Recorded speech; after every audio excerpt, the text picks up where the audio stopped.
I always think of how are the attackers going to respond, if your technology was widespread and stopping a lot of their attacks.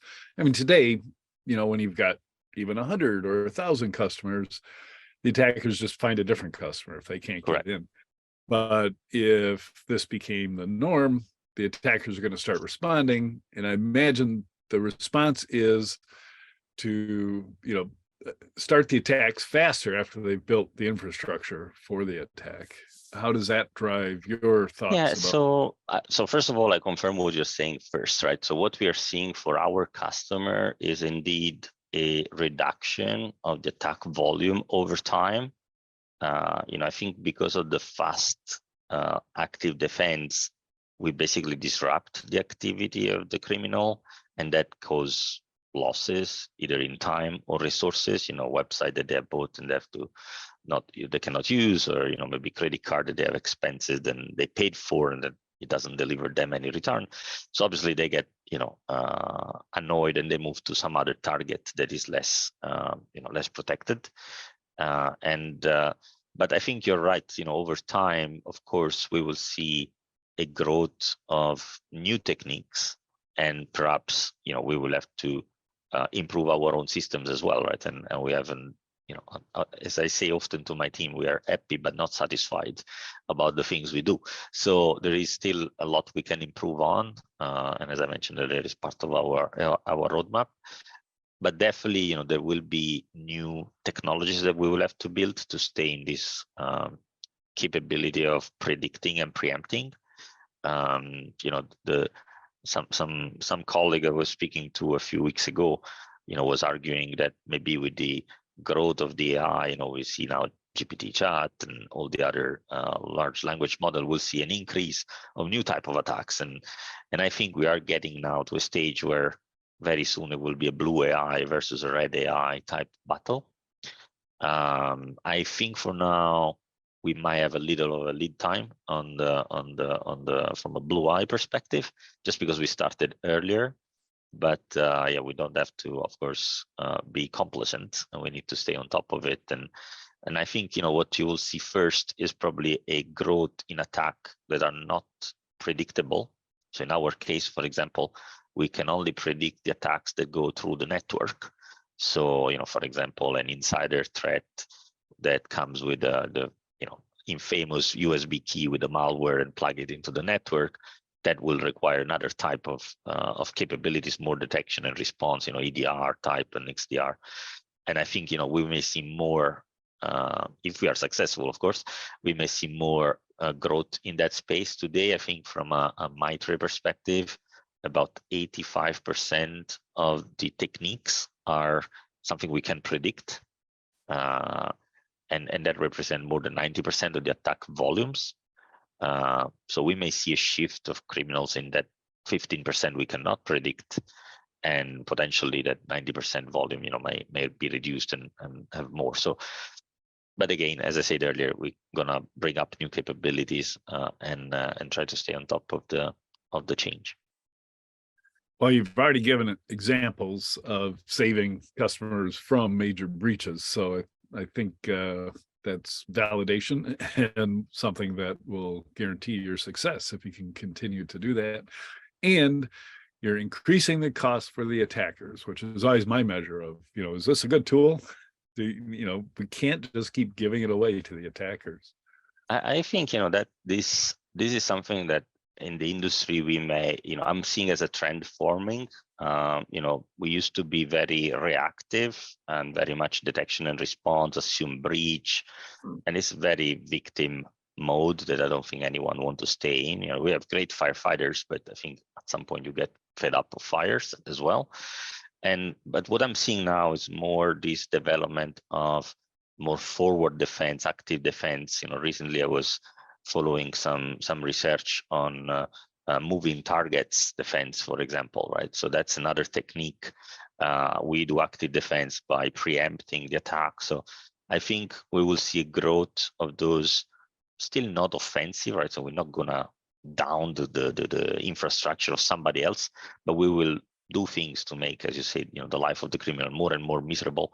It's a rule of returns in this industry, right? So if we're making it very difficult for them to achieve their return on investment, then they either find something else to do or potentially stop altogether.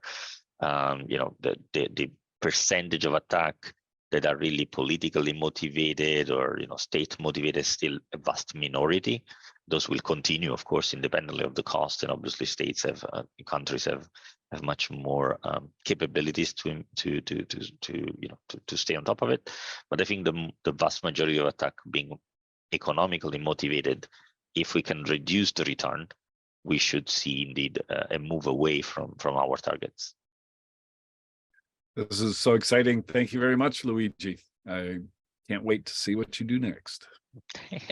Well, let's see. Hopefully we'll continue developing pre-crime, and we have some exciting, as I said earlier, alpha products at the moment that we are developing for some industries.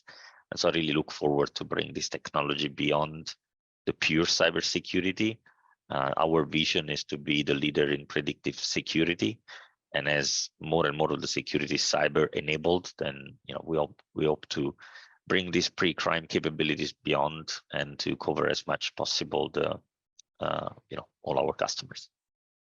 Luigi, more about where you fit in the ecosystem and in the product stack that companies have. Mm-hmm. So certainly threat intelligence is a growing industry. I peg it at about $2.5 billion this year.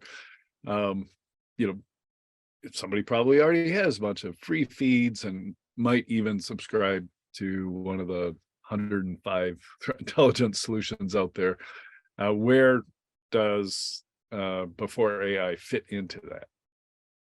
Sure. So first of all, I can confirm that it's definitely growing. It's so interesting to see the maturity of companies evolving. And indeed, we try and target the ones that are already there and using this type of tools. More because as a startup, of course, we like speed, and we try to acquire as many customers as we can, before to ensure our survival more than anything else.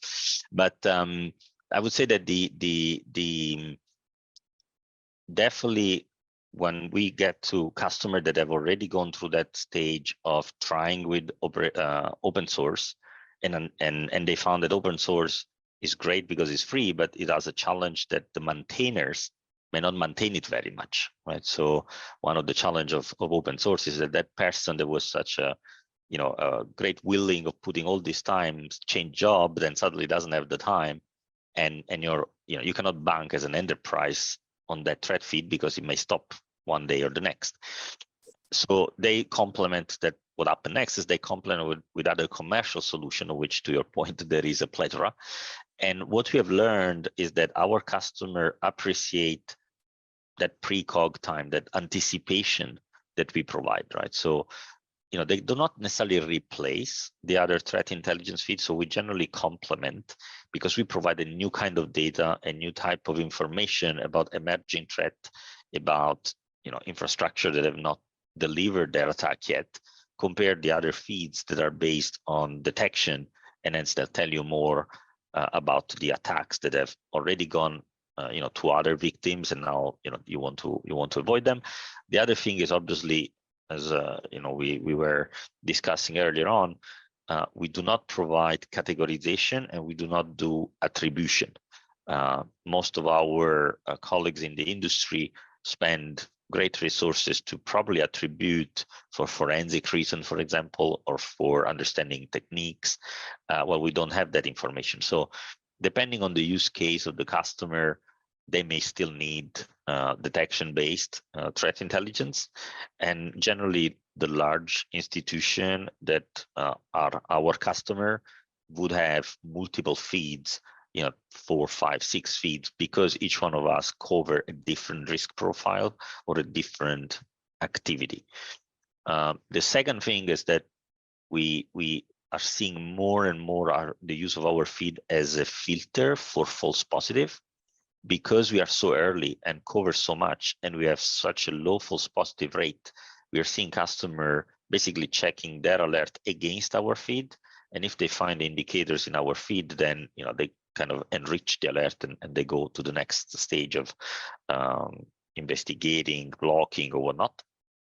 And if they don't find the data in our feed, then that tells them that probably it's a false alert, and they should block it. They should ignore it and not spend too much time on it. This is on the threat intelligence side. The brand protection is really a speed conversation, right? The phishing attacks, the credential stealing attack are so quick that if you even can have that 6 to 24 hours advance and put in place some measures to reduce the impact, it makes a big difference to the bottom line. So it's primarily a timeline perspective, and then a speed of remediation as well with our active defense.